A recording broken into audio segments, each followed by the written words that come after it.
এই যে তরকারিটা হয়ে গেছে,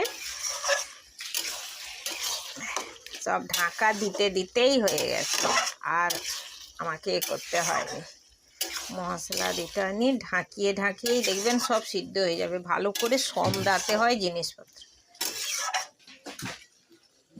হয়ে গেছে একদম লটপটি।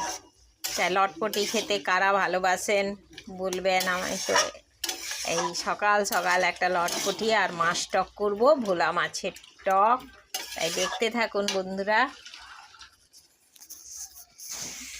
সাথী পাহাড়ির ব্লগ, সাথী পাহাড়ি রান্নাঘর। তাই মাছটা বানিয়ে নিব, মাছ বানিয়ে নিয়ে এবার কাজে যাব। এখন 10:30 বেজে গেছে। এই যে মাছ বের করে রেখেছি, এই যে মাছটা বানাবো।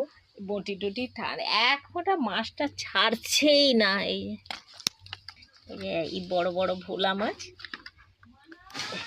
এইটাই মানে 50 টাকার মাছ। কি রেট এখন, মেলা বসছে আমাদের এখানে, এই জন্য প্রচণ্ড রেট মাছের। এই যে বানিয়ে নিই, দিয়ে এবার টাইম হয়ে গেছে ডিউটি।